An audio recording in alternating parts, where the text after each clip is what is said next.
Kalau pondasi rapuh, bangunan runtuh.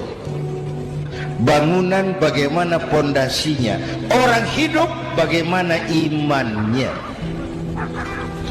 Kekuasaan dan jabatan baru ada manfaatnya kalau dipegang tangan orang beriman.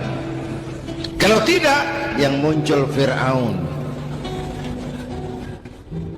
Harta baru terasa manfaatnya kalau dipegang tangan orang beriman. Itulah sebabnya bangsa kita ini bukan cuma perlu orang pintar, kita perlu orang benar. Bahkan di masyarakat lebih baik benar tidak terlalu pintar ketimbang pintar tapi tidak benar.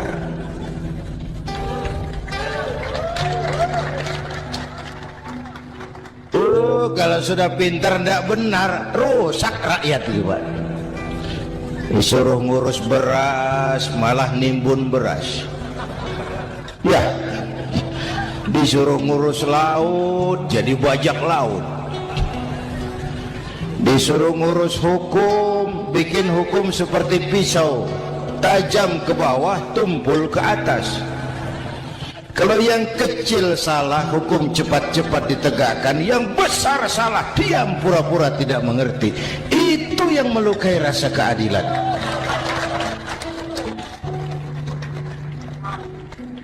Mulai dari akhlak kepada Allah.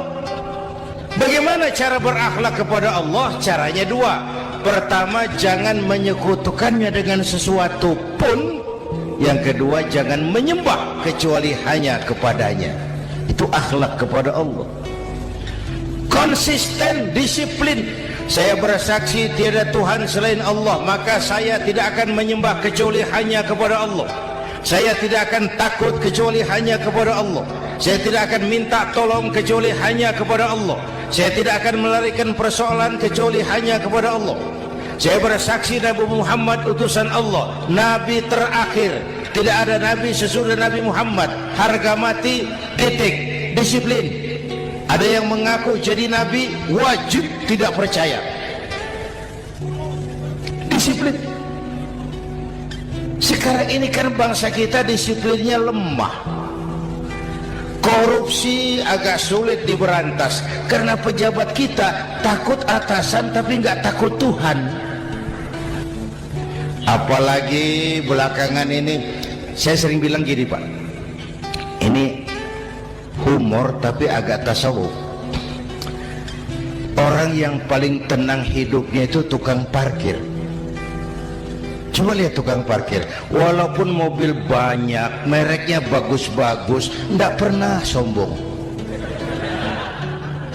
Ini tenang.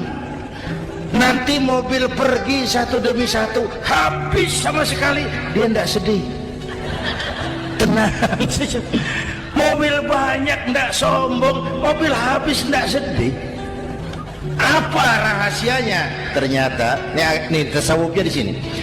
Tukang parkir tidak merasa memiliki, tapi merasa dititipi. Baik. Siapa saja yang merasa memiliki, bersiaplah kehilangan, dan itu menyakitkan.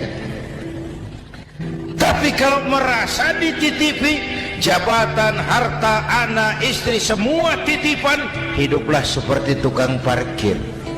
Pertama, titipan tidak boleh bikin kita sombong. Dititipi kok sombong, tidak pantas. Ya, Pak Zainuddin titip mobil ya, silakan. Yang punya mobil pergi, saya peteteng. Tidak pantas dititipi kok sombong. Ada orang dititipi jabatan oleh Allah, sombong.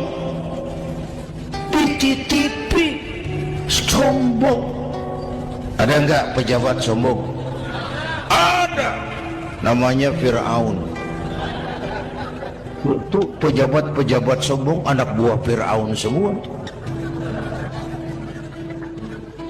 Dititipi harta oleh Allah, jadi orang kaya, sombong. Sama tetangga tidak mau kenal orang lain, kecil semua. Jalan tidak injak tanah. Kuntilanak.